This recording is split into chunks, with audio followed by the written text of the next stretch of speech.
Hi viewers, welcome to our channel. ప్రస్తుతం మనతో పాటు ప్రముఖ పొలిటికల్ అనలిస్ట్ డాక్టర్ దుర్గా గారు ఉన్నారు. వారితో ఒకసారి మాట్లాడదాం. మేడం నమస్కారం. మేడం నమస్తే. మేడం, జగన్ గారి కోసం వర్క్ చేసిన ఐపాక్ అండ్ వాళ్ళ సోషల్ మీడియా ఇవంతా కూడా దుకాణం సర్దేశారు. వాళ్ళకు కూడా ఓటమి ముందే ఖాయమైపోయిందని తెలిసిపోయిందని అంటున్నారు. ఈ వార్తలు నిజమెంత ఉంది? నిజంగా వాళ్ళు వెళ్ళిపోయారంటారా మేడం? ఈ వార్తలో నిజం ఉందనే అనుకుందామండి. ఎందుకంటే ఇప్పుడు ఈ ఐపాక్ లాస్ట్ టైం మీకు తెలుసు 2019 ఎన్నికల్లో ప్రశాంత్ కిషోర్ ఐపాక్ ద్వారా జగన్మోహన్ రెడ్డి గారికి చాలా సహాయం చేశాడు ఆయన. ఓకే. అయితే ఇలాంటి సంస్థలు ఉండొచ్చా ఉండకూడదా అని మనం విశ్లేషిస్తే ఉండకపోవటం బెటర్ ఏమో ఒక రకంగా. బికాజ్ దానికి కారణం ఏంటంటే వీళ్ళు ఎలాగైనా నెగ్గించాలి, ఒక ప్రభుత్వాన్ని తీసుకురావాలి అన్న ఒక ఉద్దేశంతో కొన్ని తప్పిదాలు చేస్తారు. ఓకే. అది ముఖ్యంగా ఏం చేశారంటే ప్రశాంత్ కిషోర్ని తీసుకుంటే ఈరోజు ఆంధ్రప్రదేశ్ ఈ రకంగా కావటానికి మీరు 100% ప్రశాంత్ కిషోరే కారణం అని చెప్పచ్చు. ఇప్పుడు మీకు బీహార్ తెలుసు, హీస్ ఫ్రమ్ బీహార్. ఎవరు? ప్రశాంత్ కిషోర్. బీహార్ రాజకీయాలన్నా బీహార్లో ఉండే గొడవలు ప్రపంచం అంతా తెలుసు. అటువంటి బీహార్ నుంచి వచ్చిన ప్రశాంత్ కిషోర్ మనకేం చేశాడంటే కులాల మధ్య చిచ్చు పెట్టాడు ఒక రకంగా. అసలు ఈ రకంగా కులాలను విడదీసి కులాల పరంగా ఓట్లను విడదీసి ఆయన ఒక రకంగా అరాచకం అని చెప్పాలి మనం. సో ఇటువంటి మనుషుల మధ్య ఎప్పుడూ కూడా కుల చిచ్చు రాకూడదు. మనుషులు సమన్వయంతో కలిసిమెలిసి జీవించాలి, మన ఉద్దేశం అదే. కానీ ఈరోజు ఆంధ్రప్రదేశ్ ఈ రకంగా తయారయ్యి ఇంతలాగా గొడవలు జరగటానికి మాత్రం ఖచ్చితంగా ప్రశాంత్ కిషోర్ లాంటి వాళ్ళే కారణం. ఇంకొక విషయం ఏంటంటే ఇప్పుడు ఆంధ్రప్రదేశ్ ఆల్మోస్ట్ బీహార్ లాగా అయిపోయింది. ఇప్పుడు కనుక జూన్ 4న ఎన్నికల ఫలితాలు అయితే మాత్రం తెలుగుదేశం కూటమికి రాకపోతే అసలు బీహార్ని మించిపోయి ఇంకేదైనా ఉంటే ఆ రకంగా ఆంధ్రప్రదేశ్ తయారవుతుందని చెప్పడంలో అసలు ఎటువంటి సందేహం లేదు మనకి. ఇక ఐపాక్ విషయానికి వస్తే ఇప్పుడు ఐపాక్ అతను సింగ్ ఉన్నాడు కదా, ఆ సింగ్ ఎవరైతే ఉన్నాడో ఆయన ఆల్రెడీ నిన్న సర్దేసుకున్నాడు. ఎందుకంటే యాక్చువల్గా ఇవాళ వాళ్ళు విజయోత్సవ సంబరాలు చేసుకోవాలి జగన్మోహన్ రెడ్డి తోటి. వాళ్ళది బెంచ్ సర్కిల్లో ఉంటుంది, వాళ్ళ ఆఫీస్ 2nd ఫ్లోర్లోనో ఎక్కడో. నిన్న యాక్చువల్గా వాళ్ళు అవంతా అలంకరించుకుని ఇవాళ జగన్మోహన్ రెడ్డి వస్తారు, వారితో సంబరాలు చేసుకుందామని ముందు వాళ్ళు అనుకున్న ప్లాన్. ఎప్పుడైతే ఫలితాలు తారుమారవుతాయని తెలిసిందో, ఎప్పుడైతే ఓటింగ్ శాతం పెరిగిందో, ముఖ్యంగా ఇవాళ 81% దాటిపోయింది, ఆల్మోస్ట్ 82కి దగ్గరగా మనకి ఓటింగ్ శాతం వచ్చింది. ఇవన్నీ చూశాక నిన్ననే ఆయన జగన్మోహన్ రెడ్డి ఇవన్నీ యాంటిసిపేట్ చేసి నేను రాను అని చెప్పాడని వార్తలు వచ్చాయి మనకి. సో ఇప్పుడు ఈ ఐపాక్ని అందుకనే వెంటనే వాళ్ళు ఏం చేశారంటే వాళ్ళ స్టాఫ్ ఎవరైతే ఉంటారో వాళ్ళని మీ ల్యాప్టాప్స్ కావచ్చు, మీ డేటా ప్యాకులు కావచ్చు, లేదంటే మీ ఫోన్లు, తర్వాత పెన్ డ్రైవ్లు అన్నీ కూడా మాకు సరెండర్ చేసేయండి అని.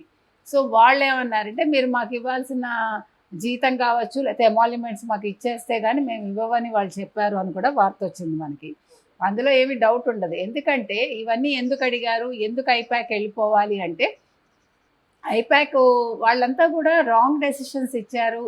వాళ్ళు ఒక కల్పిత వార్తలే ఇవన్నీ కూడా వాళ్ళ దృష్టిలో. మీరు ఇంత నెగ్గుతారు, ఇన్ని సీట్లు వస్తాయి అని జగన్మోహన్ రెడ్డికి ఒక పిక్చర్ చూపించారు వాళ్ళు. అందులో వాస్తవం లేదు అనేది వాళ్ళకు కూడా తెలుసు. అందులో ఆఫ్ లేట్ అసలు గత 1.5 మంత్ నుంచి చూస్తే ప్రజల మూడ్ మారిపోయింది. ఎప్పటి నుంచి అంటే కరెక్ట్గా ఆయన ఈ పేదవాళ్ళకి పెత్తందారులకి అనే పదం వాడడం మొదలుపెట్టాక, ముఖ్యంగా ఆయన అఫిడవిట్ ఇచ్చాక, ఈ పేద ముఖ్యమంత్రికి 780 కోట్లు అని తెలిసాక ప్రజల్లో వాళ్ళకు కొంచెం కోపం వచ్చింది. ఆ కోపం తర్వాత ఆయన ఎప్పుడైతే ఈ మేనిఫెస్టో విడుదల చేశారో అది తారస్థాయికి వెళ్ళింది. ఆ నెక్స్ట్ ప్రతిపక్ష కూటమి ఎప్పుడైతే మేనిఫెస్టో విడుదల చేసిందో అది పూర్తిగా వాళ్ళకి 1-sided వార్ అని వాళ్ళకి అర్థమైపోయింది. వీటినన్నిటినీ మూసిపెట్టి ఈ ఐపాక్ ఏదైతే ఉందో వీళ్ళు జగన్మోహన్ రెడ్డి ఖచ్చితంగా మీరు గెలుస్తారు, మీకు ఇన్ని సీట్లు వస్తాయి. ఇవాళ సజ్జల గారి వాయిస్ మారిపోయింది. మొన్న సాయంకాలం ప్రెస్ మీట్ పెట్టి ఖచ్చితంగా మేమే వస్తాము, రెండోసారి 130 సీట్లు వస్తాయన్న పెద్ద మనిషి నిన్న స్వరం మార్చేశాడు.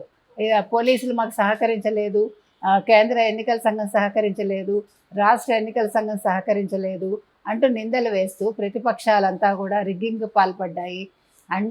ఇవన్నీ కూడా కారణం ఏంటంటే ఓడిపోతామని వాళ్ళకి ఖచ్చితంగా తెలిసింది. ఎప్పుడు కూడా మీకు ఎలా ఉంటుందంటేనండి, పర్సంటేజ్ పెరిగే కొద్దీ అది డెఫినెట్గా ప్రతిపక్షానికి అనుకూలంగా ఉంటుంది, ఎప్పుడైనా సాధారణంగా జరిగేది.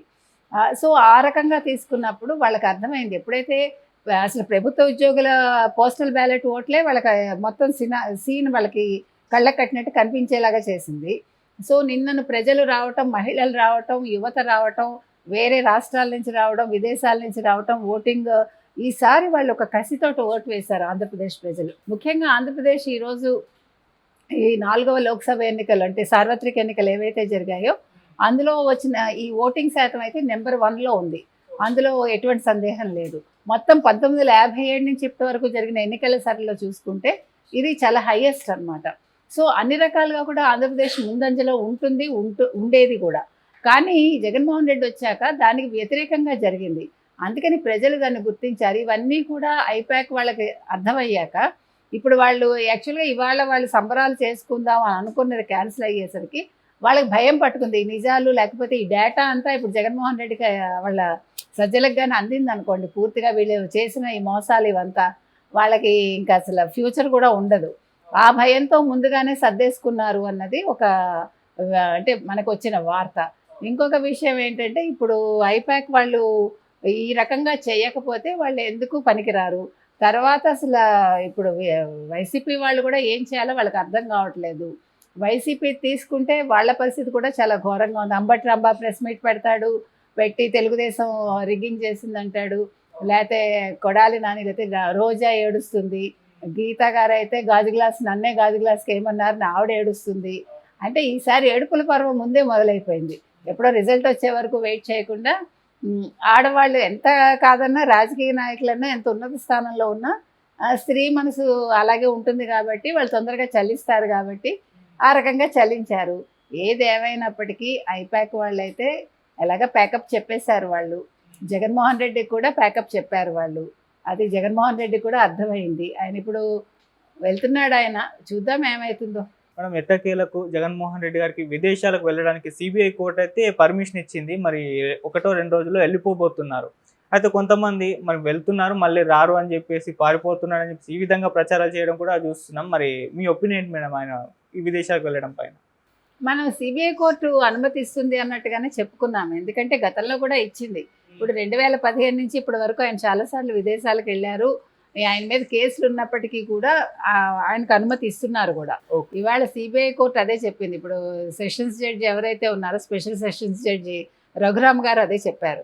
ఇప్పుడు ఇంతకుముందు కూడా వెళ్ళారు వాళ్ళేం రూల్స్ అతిక్రమించలేదు, వాళ్ళు చెప్పిన ప్రకారమే వెళ్ళొచ్చారు కాబట్టి ఇవ్వటానికి తప్పే ఉంది అని ఆయన అన్నారు.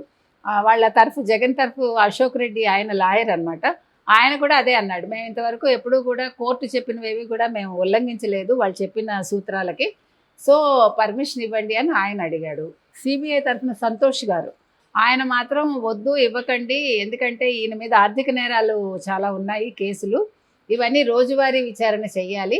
ఇప్పటికే ఆయన చాలాసార్లు తప్పించుకున్నాడు. ఈయన 2020 జనవరి 10న కోర్టుకు హాజరయ్యాడు. తర్వాత ప్రతిసారి కోర్టుకు హాజరవ్వమన్నప్పుడల్లా వీళ్ళ మనుషులే అంటే ఇప్పుడు ఆ కేసులో ఎవరైతే ఇన్వాల్వ్ అయి ఉన్నారో వాళ్ళు ఒక్కొక్కళ్ళు విడిగా పిటిషన్స్ వేస్తూ కేసుకి అంతరాయం కలిగిస్తున్నారంటే కేసు ముందుకు సాగకుండా. కాబట్టి వాళ్ళు ఈవెన్ కోర్టుకు రావటానికి కానీ లేదు మిగతా వాటిలో కూడా ఇవే సాకులు చూపిస్తున్నారు అని వాళ్ళు అన్నారు. ఏదేమైనప్పటికీ కోర్టు మాత్రం అంగీకరించింది. ఆయన 16వ తారీఖు నుంచి అంటే లెక్క యాక్చువల్గా 17 అడిగాడు ఆయన, అంటే 16కు వెళ్తారేమో, 16 నుంచి జూన్ 1 వరకు ఇచ్చారు. అయితే జూన్ 4న మనకి ఈ లోక్సభ సార్వత్రిక ఎన్నికల రిజల్ట్స్ అయితే వస్తున్నాయి.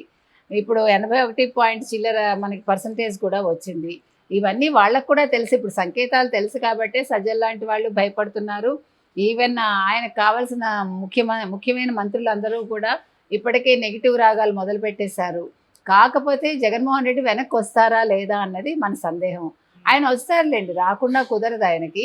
ఎందుకంటే నీరవ్ మోదీ లాగానో లేకపోతే విజయ్ మాల్యా లాగానో ఆయన ఉండే అవకాశం లేదు. ఎంత కాదనుకున్నా ఆయనకి ఇక్కడ మూలాలన్నీ ఇక్కడే ఉన్నాయి కాబట్టి ఆయన వెనక్కి వస్తాడు. వచ్చాక సిబిఐ కోర్టు కనుక ఆయనకి బెయిల్ రద్దు చేసింది అనుకోండి, జైల్లో ఉండాలి.